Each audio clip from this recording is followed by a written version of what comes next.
Hello दोस्तों, आप सभी का स्वागत है समसामयिक घटना चक्र के इस ऑनलाइन प्लेटफॉर्म पर। मैं मोहित यादव आप सभी के बीच उपस्थित हूं। आज अपने इस वीडियो में हम लोग बात करेंगे 25 मार्च 2025 के महत्वपूर्ण करंट अफेयर जो विभिन्न पत्र पत्रिकाओं में रहे। Dainik Jagran, the Hindu, India express, daily news, PIB, ANI की महत्वपूर्ण खबरों पर अपने इस वीडियो में डेली चर्चा करते हैं। और ये वीडियो आपके परीक्षा के दृष्टिकोण से बहुत ही महत्वपूर्ण है, खासकर आरओ की परीक्षा के लिए जो अभी प्रस्तावित है 27 जुलाई को।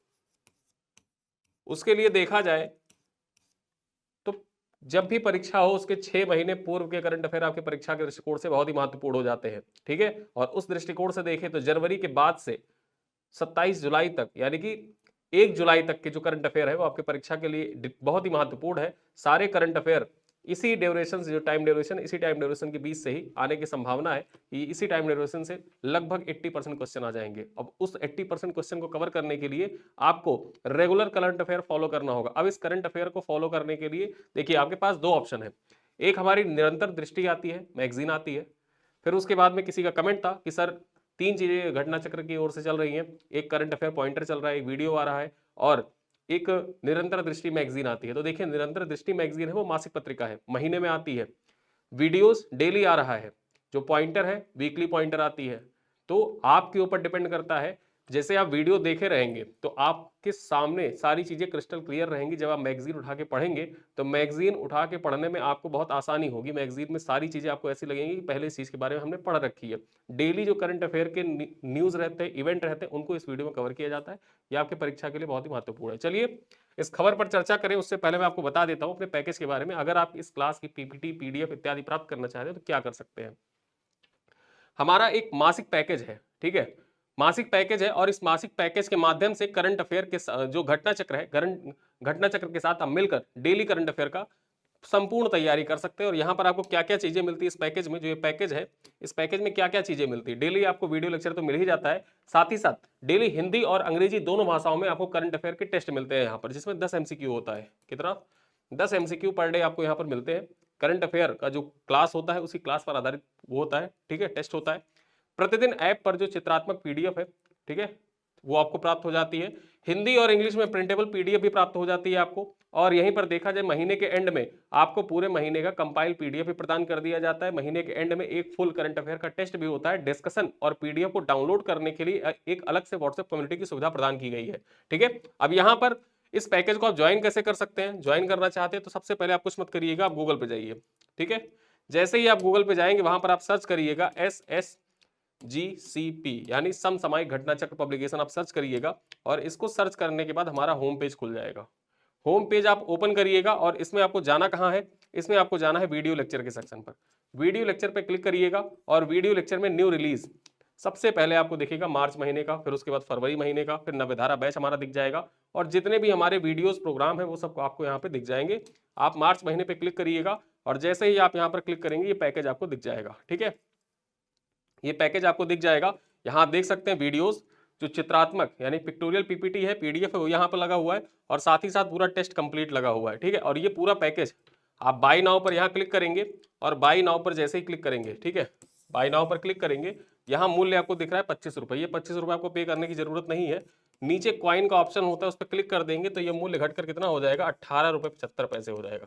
यानी 18 रुपये 75 पैसे में इतनी सारी सुविधाएं आपको प्रदान की जा रही हैं। Daily video lecture, class PDF, चित्रात्मक पीडीएफ, इंग्लिश हिंदी दोनों प्रिंटेबल पीडीएफ आपको प्राप्त हो रहा है, टेस्ट प्राप्त हो रहा है, पूरे महीने का कंपाइल पीडीएफ प्राप्त हो रहा है, कंपाइल टेस्ट सीरीज भी आपको एक प्रदान हो जाती है यहाँ पर, ठीक है। तो ये पैकेज आप ज्वाइन करना चाहें, इससे संबंधित कोई अगर जो आपको असुविधा हो रही है, कोई जानकारी चाहते हैं, तो ये है हमारा हेल्पलाइन नंबर। इस हेल्पलाइन नंबर पे आप कॉल कर सकते हैं 9838932888, ठीक है, या 9792276999, इस पे आप कॉल करके संपर्क कर सकते हैं। आपकी जितनी भी डाउट है उनको क्लियर कर दिया जाएगा। चाहे वो करंट अफेयर, वीडियो से रिलेटेड कोई जानकारी हो, आपको चाहिए हो तो कॉल कर सकते हैं। नवधारा बैच आरओ के लिए संचालित है, उससे संबंधित कोई जानकारी चाहिए हो तो आप इन नंबरों पर संपर्क कर सकते हैं। चलिए अब हम चर्चा करते हैं अपने महत्वपूर्ण जो खबरें हैं, खबरों पर चर्चा करते हैं।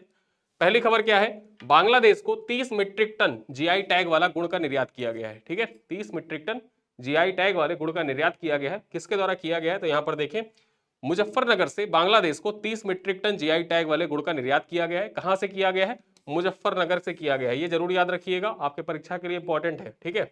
आगे चर्चा करें, यह किसान उत्पादक संगठनों जो एफपीओ होते हैं, ठीक है, एफपीओ होते हैं और किसान उत्पादक कंपनियों के माध्यम से पश्चिमी उत्तर प्रदेश से बांग्लादेश को गुड़ के सीधे निर्यात की एक पहल है। और ये यूपी स्पेशल के दृष्टिकोण से बहुत महत्वपूर्ण हो जाता है। पश्चिमी यूपी का जो मुजफ्फरनगर डिस्ट्रिक्ट है, मुजफ्फरनगर डिस्ट्रिक्ट से बांग्लादेश को 30 मीट्रिक टन जो जीआई टैग वाला गुड़ है उसका निर्यात किया गया है। और ये पॉइंट आपके परीक्षा के दृष्टिकोण से बहुत ही महत्वपूर्ण हो जाता है। यहां पर चर्चा करें, इस निर्यात को कृषि और प्रसंस्कृत खाद्य उत्पाद निर्यात विकास प्राधिकरण द्वारा सुगम बनाया गया है। किसके द्वारा? जो कृषि और प्रसंस्कृत खाद्य उत्पाद निर्यात प्राधिकरण है उसके दिशा निर्देशन में ही ये एक्सपोर्ट हुआ है।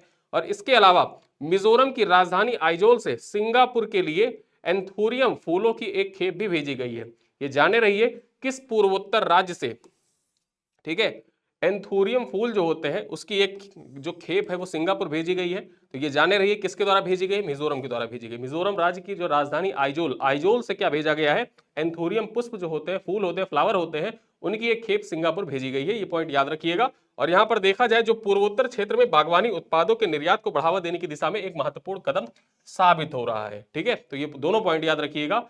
गुड़ का निर्यात किया गया है मुजफ्फरनगर से, और यहां पर देखा जाए मिजोरम एंथोरियम का निर्यात कर रहा है सिंगापुर को। ठीक है, और उत्तर प्रदेश ने गुड़ का निर्यात किसे किया है? बांग्लादेश को किया है। कितने?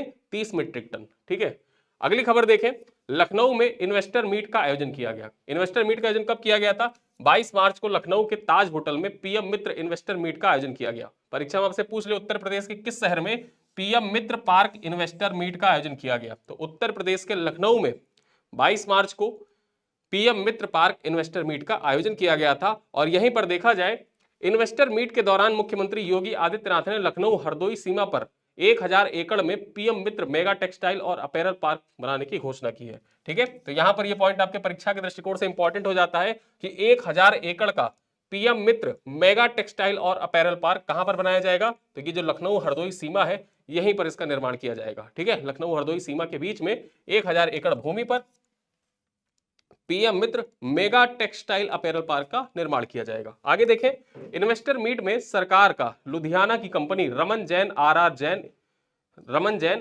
जैन इंडस्ट्रीज से 500 करोड़ रुपए का एमओयू भी हस्ताक्षरित किया गया है। जो ये इन्वेस्टर मीट हुआ था, इस इन्वेस्टर मीट के दौरान देखा जाए तो लुधियाना की एक कंपनी है रमन जैन आरआर जैन इंडस्ट्रीज, उसके साथ उत्तर प्रदेश सरकार ने 500 करोड़ रुपए का एमओयू भी हस्ताक्षरित किया है। ठीक है, इसी अपैरल पार्क को स्थापित करने के लिए।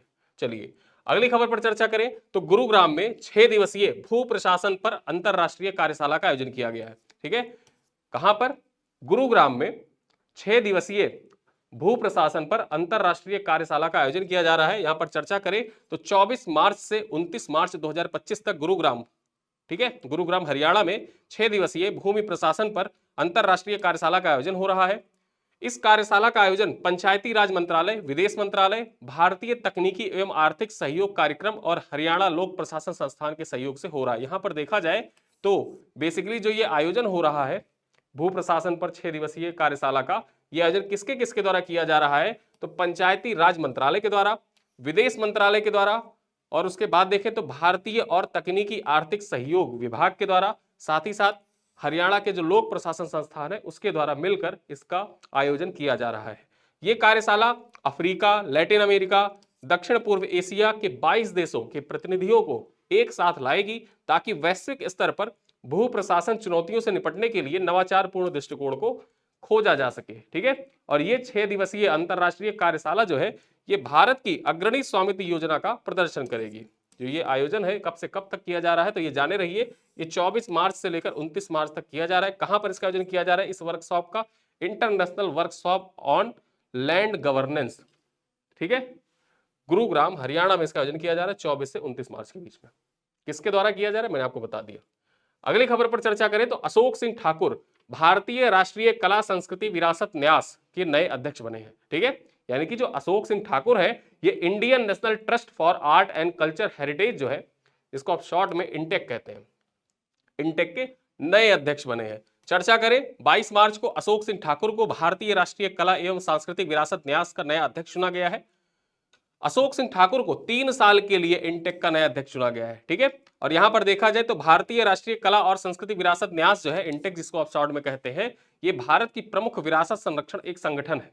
भारत में जो प्रमुख विरासत है उनके संरक्षण के लिए एक महत्वपूर्ण ट्रस्ट की तरह कार्य करता है भारतीय राष्ट्रीय कला और संस्कृति विरासत न्यास या ट्रस्ट। ठीक है, आगे देखें इसकी स्थापना कब हुई थी। तो इस न्यास की स्थापना जो हुई थी वो 27 जनवरी 1984 को हुई थी। कब हुई थी? 27 जनवरी 1984 को इनटेक की स्थापना हुई थी। आगे देखें इसका उद्देश्य क्या है। तो इसका उद्देश्य पर्यावरण को संरक्षित करना, अमूर्त विरासत को पुनर्जीवित करना और हमारी विशाल विरासत के बारे में जागरूकता और प्रशंसा को बढ़ावा देना इसका मूल उद्देश्य है। ठीक है, इसी उद्देश्य को ध्यान में रखते हुए इसकी स्थापना हुई थी। ठीक है, और इसकी स्थापना कब हुई थी? 27 जनवरी 1984 को हुई थी। चलिए अगली खबर पर चर्चा करें, पर्पल फेस्ट का आयोजन। ये जो पर्पल फेस्ट है इसका एक दिवसीय आयोजन किया गया। कहां पर किया गया? राष्ट्रपति भवन नई दिल्ली में इसका आयोजन किया गया था। चर्चा कर ले, 21 मार्च को नई दिल्ली में राष्ट्रपति भवन के पर्पल फेस्ट का आयोजन किया गया। ठीक है, कहां पर किया गया था? राष्ट्रपति भवन में पर्पल फेस्ट का आयोजन किया गया था। कब? 21 मार्च को किया गया था। राष्ट्रपति द्रौपदी मुर्मू द्वारा पर्पल फेस्ट का जो उद्घाटन था किसके द्वारा किया गया? तो पर्पल फेस्ट का उद्घाटन राष्ट्रपति द्रौपदी मुर्मू के द्वारा किया गया। यहां पर चर्चा करें, पर्पल फेस्ट का उद्देश्य विभिन्न दिव्यांगता और लोगों के जीवन में उनके प्रभाव के बारे में जागरूकता बढ़ाना और समाज में दिव्यांगजनों को समझ, स्वीकृति और समावेश को बढ़ावा देना है। ठीक है, ये पॉइंट जरूर याद रखिएगा कि दिव्यांगता और लोगों के जीवन पर उनके प्रभाव के बारे में जो जागरूकता है उसको बढ़ावा देने के उद्देश्य से ही पर्पल फेस्ट का आयोजन किया गया था। सामाजिक न्याय एवं अधिकारिता मंत्रालय के द्वारा इसका आयोजन किया गया।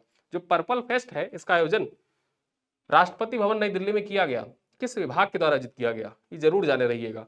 सामाजिक न्याय एवं अधिकारिता मंत्रालय के द्वारा इसका आयोजन किया गया था। ठीक है, चलिए अगली खबर पर चर्चा करें, भारत इटली सैन्य सहयोग समूह की 13वीं बैठक रोम में संपन्न हुई है। ठीक है, ये पॉइंट याद रखिएगा कि जो भारत इटली सैन्य सहयोग समूह है इसकी 13वीं बैठक कहां पर आयोजित की गई? तो यहां पर जो मिलिट्री कॉर्पोरेशन ग्रुप है भारत और इटली के बीच में, ठीक है, India Italy military corporation group की जो 13वीं बैठक है, 13वीं मीटिंग है, ये कंक्लूड हो गई रोम में। इसका आयोजन रोम में किया गया था। चर्चा कर ले यहां पर, तो 20 और 21 मार्च 2025 को इटली की राजधानी रोम में भारत इटली सैन्य सहयोग समूह की 13वीं बैठक का आयोजन किया गया। और ये जो मिलिट्री कॉर्पोरेशन ग्रुप है दोनों देशों के सशस्त्र बलों के बीच रक्षा सहयोग को बढ़ावा देने के लिए एक प्रमुख संस्था के रूप में कार्य करती है। जो ये मिलिट्री कॉर्पोरेशन ग्रुप है ये दोनों देशों की जो सशस्त्र बल है ना उनके बीच में देखा जाए तो रक्षा सहयोग को बढ़ाने के लिए एक प्रमुख संस्थागत तंत्र के रूप में कार्य करती है। और इसकी बैठक कहां पर हुई थी? इसकी बैठक हुई थी रोम में। ठीक है, और कब हुई थी? 20 से 21 मार्च को हुई थी। ये पॉइंट याद रखिएगा। आगे देखें, इस दौरान दोनों देशों ने सैन्य जुड़ाव और रणनीतिक सहयोग पर चर्चाएं की। इस बैठक में भारत इटली के मध्य उन्नत विनिमय कार्यक्रम, क्षमता विकास प्रयास और भारतीय तथा इतालवी सशस्त्र बलों के बीच सहयोग को मजबूत करना जैसे मुद्दों पर विचार किया गया। ठीक है, तो भारत और इटली के जो सैन्य संबंध है उन सैन्य संबंधों को मजबूत करने के उद्देश्य से ही इसका आयोजन किया गया था।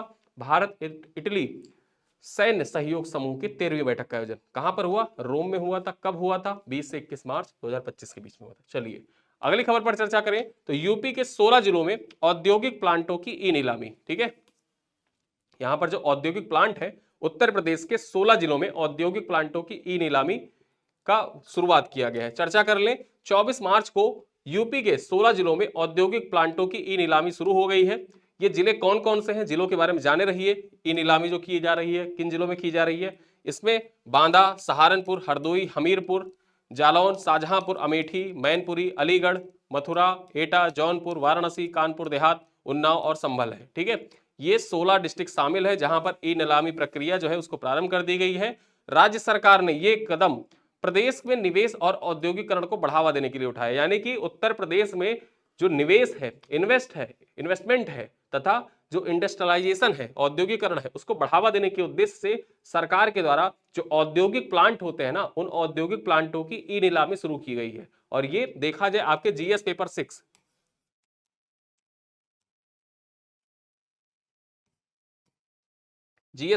के लिए बहुत महत्वपूर्ण है। ठीक है, उत्तर प्रदेश के 16 जिलों में औद्योगिक प्लांटों की ई नीलामी शुरू कर दी गई है। किस लिए शुरू की गई है? इन्वेस्टमेंट और जो इंडस्ट्रियलाइजेशन है उसको बढ़ावा देने के उद्देश्य से। ई नीलामी से निवेशकों के लिए भूमि आवंटन की प्रक्रिया को और सरल और पारदर्शी बनाया जा सकेगा। जो भूमि आवंटन होता है ना, बेसिकली जो औद्योगिक प्लांट होते हैं, औद्योगिक प्लांटों के लिए भाई औद्योगिक प्लांट आपको लगाना है तो आपको कहीं जमीन चाहिए ना चाहिए, तो जमीन चाहिए। अब उस जमीन के लिए ये ई नीलामी प्रक्रिया शुरू की गई है। और उत्तर प्रदेश में कितने जिलों में शुरू की गई है? 16 जिलों में शुरू की गई है। ठीक है, चलो अगली खबर पर चर्चा करें, वाराणसी में बनेगी डॉल्फिन सफारी। जो वाराणसी है वहां पर डॉल्फिन सफारी बनाया जाएगा। इससे संबंधित जो भी पॉइंट है, ये पॉइंट आपके परीक्षा के दृष्टिकोण से बहुत ही महत्वपूर्ण है। ये प्रश्न आरओ यूपीपीसीएस और बीपीएससी सभी परीक्षाओं के लिए बहुत महत्वपूर्ण है। ये तीनों परीक्षाओं में से किसी एक में ये प्रश्न जरूर पूछा जा सकता है। तो यहां पे जाने रहिए कि वाराणसी में बनेगी डॉल्फिन सफारी।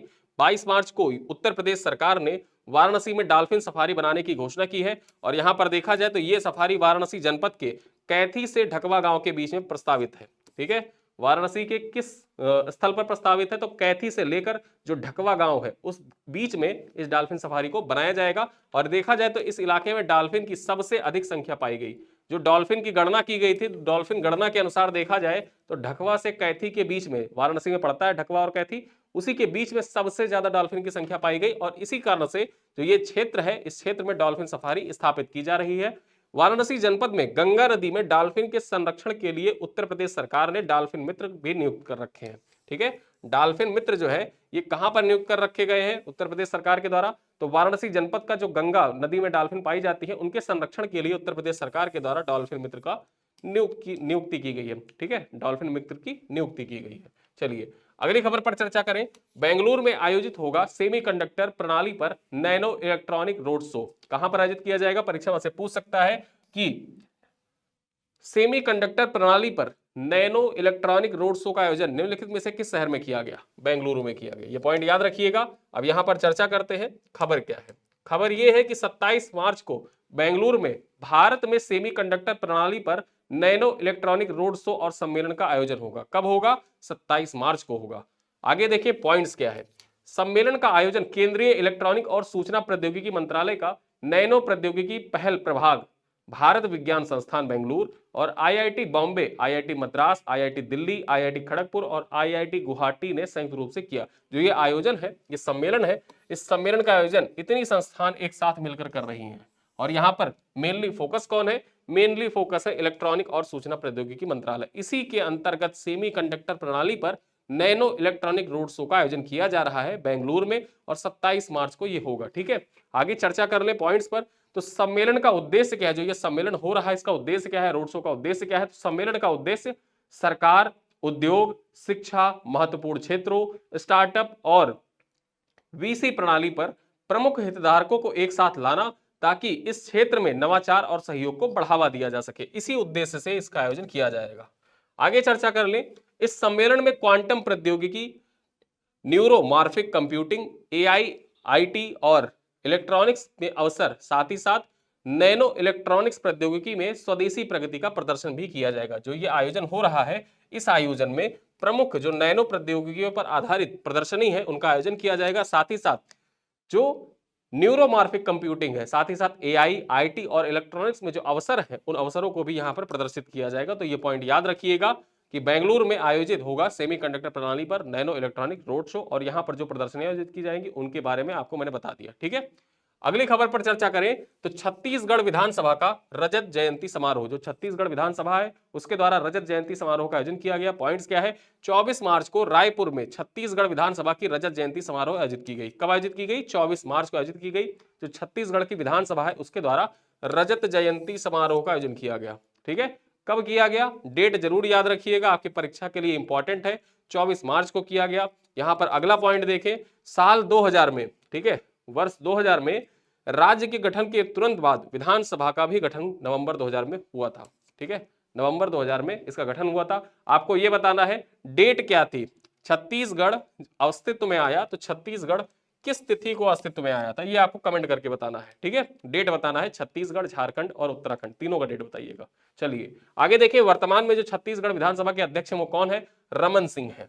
ठीक है, रमन सिंह है छत्तीसगढ़ के वर्तमान में विधानसभा अध्यक्ष है। मुख्यमंत्री का नाम आप बताइए कमेंट बॉक्स में। और यहां देखा जाए जो छत्तीसगढ़ विधानसभा की रजत जयंती समारोह था, इसमें मुख्य अतिथि के रूप में कौन सम्मिलित हुई? तो द्रौपदी मुर्मू यहां पर मुख्य अतिथि के रूप में सम्मिलित हुई थी। कौन? द्रौपदी मुर्मू यहां पर मुख्य अतिथि के रूप में शामिल हुई थी। ठीक है, चलिए अगली खबर पर चर्चा करें। हैक द फ्यूचर हैकाथॉन 2025 का आयोजन, हैक द फ्यूचर हैकाथॉन 2025 का आयोजन किया गया। पॉइंट्स क्या है? चर्चा करते हैं। 23 मार्च को आईआईटी गांधीनगर में हैक द फ्यूचर हैकाथॉन 2025 का आयोजन किया गया। परीक्षा में आपसे डायरेक्टली पूछ सकता है कि निम्नलिखित में से किस संस्थान में या निम्नलिखित में से किस स्थान पर, ठीक है, हैक द फ्यूचर हैकाथॉन 2025 का आयोजन किया गया। तो ये हैक द फ्यूचर हैकाथॉन 2025 का आयोजन कहां पर किया गया था? आईआईटी गांधीनगर में इसका आयोजन किया गया था। आगे देखें, इस हैकाथॉन का आयोजन एनएसओ इंडिया ने किया था। किसके द्वारा किया गया? एनएसओ इंडिया के द्वारा इसका आयोजन किया गया था। ये पॉइंट जरूर याद रखिएगा कि हैक द फ्यूचर हैकाथॉन का आयोजन किसके द्वारा किया गया? हैक द फ्यूचर हैकाथॉन का आयोजन एनएसओ इंडिया के द्वारा किया गया था। इस कार्यक्रम में भारत भर से प्रतिष्ठित शैक्षणिक संस्थानों के प्रतिनिधित्व करने वाली 18 टीमों ने भाग लिया, जिसमें आईआईटी, एनआईटी और ट्रिपल आईटी इत्यादि शामिल थे। यह कार्यक्रम बहुहितधारक सहयोग के माध्यम से नवाचार को बढ़ावा देने की सामूहिक प्रतिबद्धता के साथ संपन्न हुआ। ठीक है, यहां पर देखा जाए जो ये कार्यक्रम था, इस कार्यक्रम का बहुहितधारक सहयोग के माध्यम से नवाचार को बढ़ावा देने के उद्देश्य से एक सामूहिक प्रतिबद्धता के साथ इसका आयोजन किया गया था। अगली पॉइंट क्या है? अगली खबर क्या है? अगली खबर जाने रहिए। भारतीय नवाचार इकोसिस्टम में तालमेल के निर्माण विषय पर राष्ट्रीय कार्यशाला का आयोजन किया गया। और ये आपके परीक्षा के लिए इंपॉर्टेंट है, जाने रहिए। ये पॉइंट आपके परीक्षा के लिए इंपॉर्टेंट है कि भारतीय नवाचार इकोसिस्टम, ठीक है, में तालमेल का निर्माण, इस विषय पर एक वर्कशॉप का आयोजन किया गया था। ठीक है, चर्चा करें क्यों इंपॉर्टेंट है ये भी बता दूं। नीति आयोग के द्वारा इसका आयोजन किया गया था, इस वजह से आपके परीक्षा के लिए इंपॉर्टेंट हो जा रहा है। नीति आयोग के द्वारा कोई रिपोर्ट जारी की जाती है, कोई आयोजन किया जाता है, कोई वर्कशॉप आयोजित की जाती है, तो आपके एग्जाम के लिए इंपॉर्टेंट हो जाता है। यहां पर चर्चा करें, 22 मार्च को गुजरात के गांधीनगर स्थित गिफ्ट सिटी में भारतीय नवाचार इकोसिस्टम में तालमेल का निर्माण विषय पर राष्ट्रीय कार्यशाला का आयोजन किया गया। इस राष्ट्रीय कार्यशाला का आयोजन नीति आयोग ने किया था, इसी वजह से ये पॉइंट आपके परीक्षा के लिए इंपॉर्टेंट हो जाता है। ठीक है, ये ऑर्गेनाइज्ड बाई नीति आयोग। ठीक है, इसका उद्देश्य क्या है? तो ये उद्देश्य इसका है सरकारी अधिकारियों, औद्योगिक विशेषज्ञों, स्टार्टअप संस्थापकों, राष्ट्रीय और अंतरराष्ट्रीय प्रतिनिधियों सहित प्रमुख हितधारकों के बीच संवाद को सुविधाजनक बनाना। ठीक है, यहां पर देखा जाए जो इंडियन इनोवेशन है, इंडियन इनोवेशन इकोसिस्टम जो है, उसमें तालमेल बैठाने के लिए राष्ट्रीय अंतरराष्ट्रीय सहयोग के साथ यहां पर देखा जाए तो सरकारी अधिकारियों, औद्योगिक विशेषज्ञों को भी एक साझा मंच प्रदान करने के उद्देश्य से ही इस राष्ट्रीय कार्यशाला का आयोजन किया गया था। और यहां पर चर्चा कर लें तो कार्यशाला में अनुसंधान और विकास, निवेश, नवाचार पर राज्य की नीतियां, वैश्विक नवाचार रुझान और जमीनी स्तर पर उद्यमिता जैसे विषयों पर चर्चा की गई। मेनली कहां किन किन टॉपिक्स पर चर्चा की गई, उन टॉपिक्स के बारे में यहां पर बताया गया है, तो यहां पर जाने रहिए। इसी के साथ जो आज के इंपॉर्टेंट करंट अफेयर के महत्वपूर्ण बिंदु थे, उन बिंदुओं पर हमने चर्चा की। कुछ क्वेश्चंस हैं जिनको मैं आपके लिए छोड़कर जाता हूं, इन क्वेश्चंस का उत्तर आप कमेंट बॉक्स में दीजिएगा। पहला क्वेश्चन क्या है कि मुजफ्फरनगर से बांग्लादेश को कितने मीट्रिक टन जीआई टैग वाला गुड़ निर्यात किया गया है? ठीक है, वीडियो के स्टार्टिंग में मैंने बताया पहला पॉइंट यही था, 10 metric ton, 20 metric ton, 30 metric ton या 40 मीट्रिक टन। क्वेश्चन नंबर 2 है, भारतीय राष्ट्रीय कला और सांस्कृतिक विरासत न्यास की स्थापना कब हुई थी? ठीक है, स्थापना कब की गई थी? 1982, 1984, 1986 या 1990। क्वेश्चन नंबर 3 है, भारत में सेमीकंडक्टर प्रणाली पर नैनो इलेक्ट्रॉनिक रोड शो और सम्मेलन का आयोजन किस शहर में किया गया? कहां पर किया जाएगा? ठीक है, यह आयोजित होगा, कहां पर होगा? मुंबई, नई दिल्ली, बेंगलुरु या चेन्नई। क्वेश्चन नंबर 4 है, वाराणसी में प्रस्तावित डॉल्फिन सफारी किन दो गांवों के बीच में होगी? जो डॉल्फिन सफारी है ये किन दो गांवों के बीच में होगी? पहला है रामनगर से सारनाथ के बीच में, कैथी से ढकवा के बीच में, 80 से दशाश्वमेध के बीच में, मिर्जापुर से बनारस के बीच में। आपको बताना है कहां पर इसका निर्माण किया जाएगा। और अंतिम प्रश्न है, गंगा नदी में डॉल्फिन के संरक्षण के लिए यूपी सरकार ने किसे नियुक्त किया है? ठीक है, जो गंगा नदी है बनारस में, बेसिकली तो बनारस में जो गंगा नदी है वहां पर डॉल्फिन के संरक्षण के लिए उत्तर प्रदेश सरकार के द्वारा किसकी नियुक्ति की गई है? जल प्रहरी, डॉल्फिन मित्र, नदी संरक्षक या पर्यावरण प्रहरी? ये 5 प्रश्न हैं, जिन 5 प्रश्नों का उत्तर आपको कमेंट बॉक्स में देना है। वीडियो कैसा लगा बताइएगा। अगर आप हमारा मंथली पैकेज ज्वाइन करना चाहते हैं तो वीडियो के स्टार्टिंग में उसके बारे में डिटेल जानकारी दे दी गई है। और अन्य कोई समस्या होती है तो हमारे कमेंट बॉक्स में आप जाइएगा, वहाँ पिन कमेंट चेक करिएगा। आप हमारे डायरेक्टली वेबसाइट पर पहुँच सकते हैं, वहाँ से भी आप परचेज कर सकते हैं, या फिर आप चाहें तो हमारे हेल्पलाइन नंबर पर कॉल करिएगा, आप अपना मैसेज ड्रॉप कर सकते हैं, आपको हमारी टीम के द्वारा रिस्पॉन्ड किया जाएगा। और इसी के साथ मैं ये वीडियो पर समाप्त करता हूँ। मिलते हैं कल के वीडियो में, तब तक के लिए धन्यवाद।